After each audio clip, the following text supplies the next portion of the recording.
हरियाणा में आज डॉक्टर्स की हड़ताल है। हड़ताल पर सभी सरकारी अस्पतालों के डॉक्टर्स हैं और 48 घंटे तक हड़ताल पर ही रहेंगे। इमरजेंसी सेवाएं और पोस्टमार्टम सुविधा प्रभावित हो सकती है, लेकिन हम आपको बताएंगे कि कहां पर क्या असर है। एसएमओ की सीधी भर्ती पर रोक को लेकर विरोध है। एसीपी बढ़ाने की भी डॉक्टर्स की मांग है। तो क्या इस हड़ताल का दबाव सरकार पर बन पाएगा, देखने वाली बात है। सरकार ने कुछ इंतजाम किए हैं, वैकल्पिक बंदोबस्त किए हैं। क्या उससे मरीजों को परेशानी नहीं होगी, ये हम धरातल पर जाकर देख रहे हैं। हमारी टीमें ग्राउंड पर मौजूद है और अलग अलग अस्पतालों में हमारी टीम जा रही है और ये देख पा रही है। वो जानकारी हम आप तक पहुंचाएंगे और बताएंगे कि आखिरकार इस हड़ताल का असर है या ये हड़ताल बेअसर है, ये सवाल है। फरीदाबाद से अनिल राठी जुड़ चुके हैं, बातचीत करते हैं। अनिल, फरीदाबाद में सीधा सा सवाल, इस हड़ताल का असर है कि नहीं है?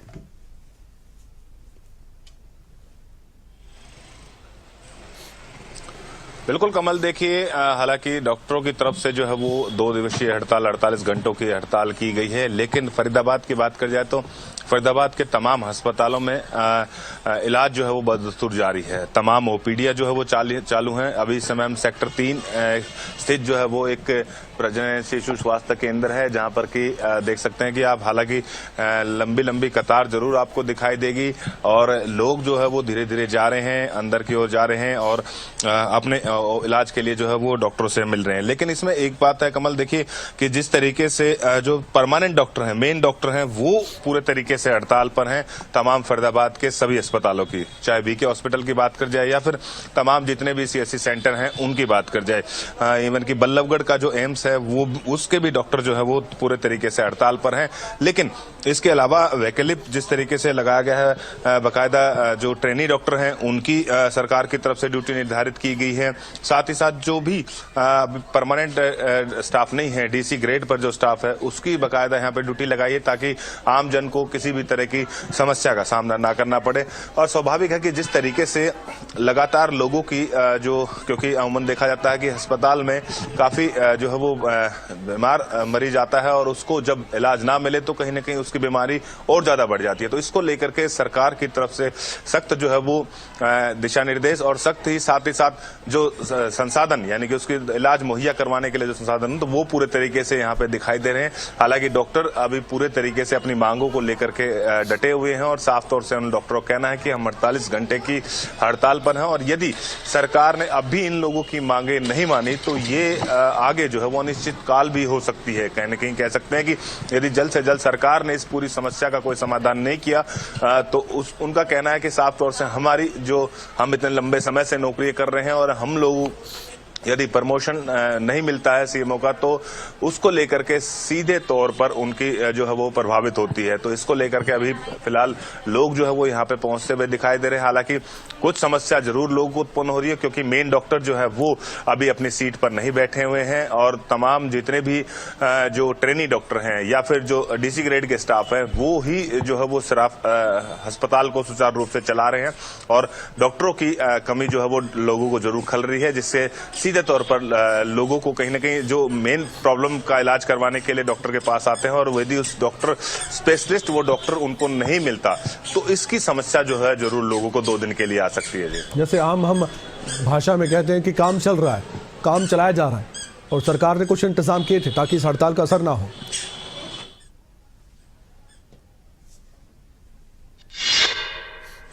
बिल्कुल, देखिए स्वाभाविक है कि जिस तरीके से जब डॉक्टरों ने 48 घंटों की कॉल की थी कि हड़ताल पर रहेंगे तो उसके पश्चात ही सरकार की तरफ से तमाम उन ट्रेनियों को, तमाम उन जो सहायक हैं उनको बाकायदा जो है वो साफ कह दिया था कि किसी भी तरीके की मरीजों को असुविधा ना आए, उसका खास ध्यान रखना पड़ेगा। और इसी को लेकर के जो है वो तमाम अस्पतालों में उन्हीं के द्वारा जो है वो इलाज करवाया जा रहा है और उन्हीं के द्वारा जो है वो आए हुए मरीजों की देखरेख की जा रही है। अनिल, बहुत बहुत शुक्रिया जानकारी देने के लिए। आपने कहा फरीदाबाद में कुछ ज्यादा खास असर दिखाई नहीं दिया इस हड़ताल का। अब दर्शकों को ले चलते हैं यमुनानगर, क्योंकि हमने आपसे वादा किया था कि ग्राउंड पर इसका असर कितना है हम आपको बताएंगे, क्योंकि कुछ तो लोग ये भी सोच रहे होंगे कि अस्पताल जाएं कि नहीं जाएं। तो हमारे जरिए जानकारी लीजिए। रजनी सोनी जुड़ चुकी है, हमारी संवाददाता। रजनी, ग्राउंड पर यमुनानगर में क्या हालात, इस हड़ताल का असर यहां पर है या फिर हड़ताल बेअसर है?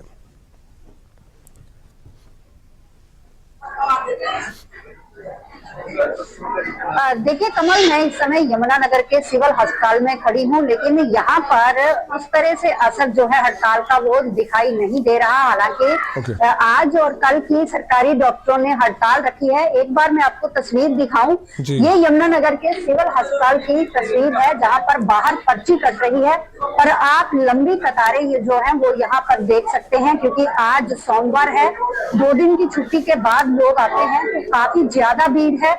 लेकिन यहाँ पर पर्ची कट रही है, डॉक्टर जो हैं वो काफी बैठे हुए हैं। जिस तरह से सरकार ने भी ये कहा था कि स्वास्थ्य सेवाएं पर कोई भी असर नहीं आने दिया जाएगा, लोगों को परेशानी नहीं आने दी जाएगी, तो आप देख सकते हैं कि भीड़ लगी हुई है, पर्ची कट रही है। डॉक्टर भी जो है वो अपने अपने कैबिन में बैठे हैं, पेशेंट को चेक किया जा रहा है।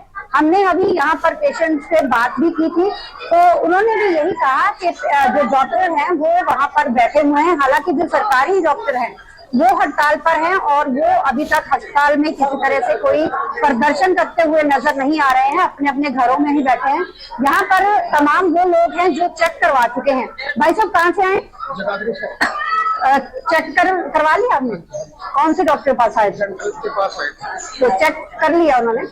तो देखिए यहाँ पर स्वास्थ्य सेवाएं जो है वो बेहतर चल रही हैं। डॉक्टर जो है जो दूसरे डॉक्टर हैं वो रूटीन की तरह यहाँ आ रहे हैं, पेशेंट्स को चेक कर रहे हैं, जो लोगों को किसी तरह की परेशानी ना हो। तो कुल मिलाकर हम कह सकते हैं कि यमुनानगर में इस हड़ताल का असर जो है वो ज्यादा नहीं देखने को मिल रहा है।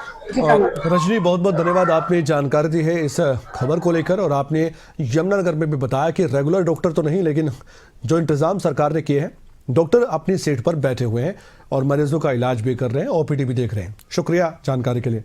आपको हिसार ले चलते हैं। पहले आपने फरीदाबाद का सूरत हाल देखा, वो भी हमारे संवाददाता की जुबानी भी और तस्वीर उन्होंने दिखाई। उसके बाद यमुनानगर और अब हिसार आपको हम ले चल रहे हैं। कुलदीप हमारे साथ जुड़ चुके हैं। कुलदीप, हिसार में आपको असर दिखाई दिया इस हड़ताल का, या फिर फरीदाबाद और यमुनानगर की तरह वहां भी कुछ इंतजाम जो सरकार ने किए, हेल्थ डिपार्टमेंट ने किए, वो काफी नजर आ रहे हैं? देखिए, बिल्कुल अभी हम हिसार के अस्पताल का हमने दौरा किया था, तो उस दौरान जरूर सामने आया था कि कुछ असर दिख रहा है। लेकिन जो इंतजाम किए गए हैं प्रशासन की तरफ से, जितने भी कंसल्टेंट डॉक्टर हैं जिन्हें जो है एक तरह से कॉन्ट्रैक्ट पीरियड पर लिया गया है, इमरजेंसी सर्विस के लिए लिया गया है, वो उन लोगों के द्वारा अस्पताल चलाया जा रहा है। इसके साथ साथ जो मेडिकल कॉलेज है, अग्रोहा मेडिकल कॉलेज है, वहां से स्टाफ को बुलाया गया है, वहां जितने भी ट्रेनी डॉक्टर्स हैं उनकी सहायता ली जा रही है। तो ऐसे में कुछ असर देखने को जरूर मिल रहा है, क्योंकि जिस डॉक्टर से इलाज करवाने के लिए लोग पहुंचते हैं वो उनको नहीं मिल रहा है। उसकी जगह कोई और दूसरे डॉक्टर हैं जिनसे रूटीन ट्रीटमेंट चल रहा है, वो नहीं है। तो ऐसे में थोड़ी परेशानी जरूर है, लेकिन उस जो मरीज अस्पताल पहुंच रहा है उसको कहीं ना कहीं ट्रीटमेंट, दवाइयां दी जा रही है प्रशासन की तरफ से जो प्रबंध किया गया है। हालांकि अगर अस्पताल लंबी चलती है तो जरूर जो है लोगों को सामने दिक्कतें आ सकती है, क्योंकि ऐसे में कॉन्ट्रैक्ट पीरियड के द्वारा ही पूरे फुल टाइम अस्पताल चलाना, तो कहीं ना कहीं परेशानी जरूर जो है प्रशासन को इसके लिए हो सकती है। वहीं मरीजों के लिए जो इंतजाम किए गए हैं यहाँ पर, वो कहीं ना कहीं अभी तक तो पर्याप्त है, क्योंकि पहले से ही जानकारी लोगों तक थी कि डॉक्टर हड़ताल पर रहेंगे तो अस्पताल में थोड़ी सी व्यवस्था गड़बड़ाई रहेगी। तो ऐसे में पहले की तुलना भी जितने मरीज सोमवार को आते हैं उनकी तुलना में बेहद कम मरीज जो है अस्पताल में पहुंच रहे हैं। जी, बहुत बहुत धन्यवाद कुलदीप इस खबर पर जानकारी